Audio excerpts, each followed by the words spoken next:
అంటే ఒక్కొక్క నియోజకవర్గం జల్లెడ పట్టినట్టు చేయగలిగితే రేపు పొద్దున మిస్ అయిన ఒక 4 నియోజకవర్గాలు 5 నియోజకవర్గాలు ఒక 90% తగ్గకుండా 10% తగ్గచ్చు రేపు పొద్దున.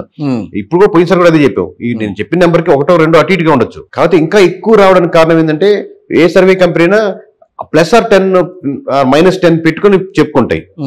నేను చెప్పేది ఏంటంటే మీరు నెంబర్ చెప్పండి, అది రిజల్ట్ చెప్పాలి. అటు 3 పెరిగింది, ఇటు 2 పెరిగింది, ఇటు 1 అనుకున్నట్టు రాలేదని అది రిజల్ట్ చెప్పాలి.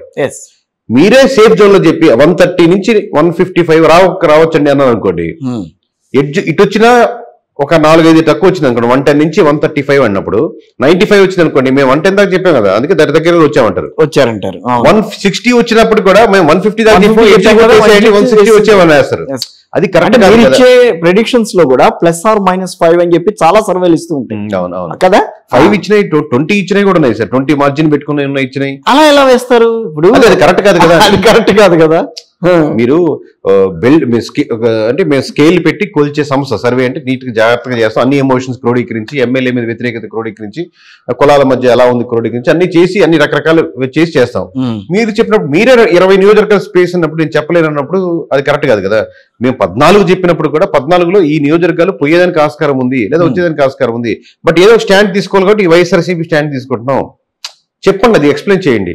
అలాగే పార్లమెంట్ లో కూడా రాజంపేట లేకపోతే కడప లేకపోతే ఇవి క్రాస్ ఓటింగ్ ఎక్కువ ఉండే నియోజకవర్గాలు పార్లమెంట్లు ఇవి ఎలా అయినా పోవచ్చు.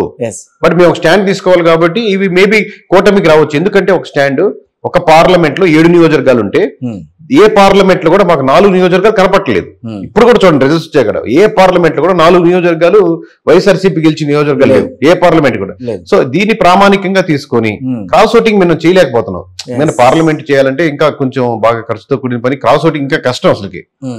క్రాస్ ఓటింగ్ అది సర్వేలకి అందదు. అది క్రాస్ ఓటింగ్ బరాబరికి ఒక అంచనా వేయగలుగుతాం కానీ క్రాస్ ఓటింగ్ కూడా. ఇప్పుడు మేము మొత్తం చెప్పినట్లో 2 పోయినాయి సార్. మొత్తం చెప్పినట్లు అంటే ఎప్పుడు దాన్ని టచ్ చేయని దర్శి పోయింది.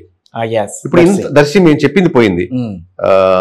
ఇప్పుడు ఇంత ఫ్లోలో అది రావట్లేదు అంటే జనాలు తెలియట్లేదు ఏం పోయింది. ఎందుకంటే ఒక ఉప్పినలాగా మనకు వచ్చినటువంటి ప్రశంసల్లో మాకు మిస్టేక్స్ తెలియదు. కానీ నాకు ఇప్పటికీ పోయినసారి కూడా పరుచూరు పోయిందని చాలా చెప్పాను. అప్పుడు చెప్పాను. ఇప్పుడు నేను పోయిన విషయాలే చెప్తున్నాను. ఇంటర్వ్యూలు అడిగేవాళ్ళు చెప్పేవాళ్ళు ఎంత బాగా చెప్పారు సార్. సింగిల్ నెంబర్ పరుచూరు విషయంలో పరుచూరు కూడా సార్ ఎడ్జిల్లో పోయింది. ఎడ్జిల్లో గెలుస్తారు అనుకున్నాం. ఆయన తగ్గుబాటు కలిసి ఈ విధంగా మీరు నాకు బొకే ఇచ్చి ఎలా వచ్చారో ఆయన పర్సనల్ కలిసి సార్ చెప్పాను. ఇలా ఇప్పుడు కూడా మన వీళ్ళకి గొట్టిపాటి వాళ్ళకి కూడా ఎవరో వాళ్ళ తరపు నుంచి ఇచ్చిన వాళ్ళు కూడా నేను పర్సనల్ కాల్ చేసి సారీ సార్, నేను ఎక్స్ట్రీమ్లీ సారీ సార్, నాకు వందలాది వేలాది కాల్స్ లో నేను థ్యాంక్ యూ అన్న పదం వాడుతున్నాను. వాళ్ళకి ఒక్కటే నేను ఫోన్ చేసి నేను సారీ అన్న పదం వాడింది. సారీ అండి, నా గురించి తప్పు అయిపోయింది, నేనేం చేయాలో చెప్పండి. అది అంటే వాళ్ళు అసలు ఎలా తీసుకున్నారంటే నాకు ఒక సంశయం ఉంది, ఏమయ్యా కేకే నన్ను అంటారేమో అని. అసలు వాళ్ళు మీ తప్పే లేదండి. ఆ ఎడ్జ్లు ఎలా పోయినాయో ఆ 2000 ఓట్లు అంటే 1000 ఓట్లు తెచ్చుకుంటే వీళ్ళు గెలిచుండేవాళ్ళు. ఎలా పోయినాయో మాది మిస్టేక్ లేకపోతే ఇంకోటి మాకు ఐడియా ఉందండి. మీరు ఏదైతే ఓవరాల్ గా చూస్తారు కాబట్టి ఆ ఎడ్జ్లో గెలుస్తారు అని చెప్పారు. ఇంత మెజారిటీ కూడా అనుకుని చెప్పాం. బట్ వాళ్ళు చాలా పాజిటివ్ గా తీసుకొని మీరు హైదరాబాద్ మీరు ఫ్రీ యాక్ట్ చెప్పండి, వచ్చి మేము కలిసి ఎక్స్ప్లెయిన్ చేసి మేమే మిస్టేక్ చేసాం కూడా మీకు ఎక్స్ప్లెయిన్ చేస్తామని చాలా హుందాగా చెప్పారు. కేకే గారు, అసలు ఈ సర్వేలు ఈ వ్యవహారం అంటే మీరు చదువుకున్నది ఏంటి, మీరు పుట్టి పెరిగింది ఏంటి, మీరు అనుకున్నది ఏంటి, మీరు సాధించింది ఏంటి, ఈ 4టికి చెప్పండి. అంటే ఏం సాధించలేదు సార్, సాధించాలనుకునేది.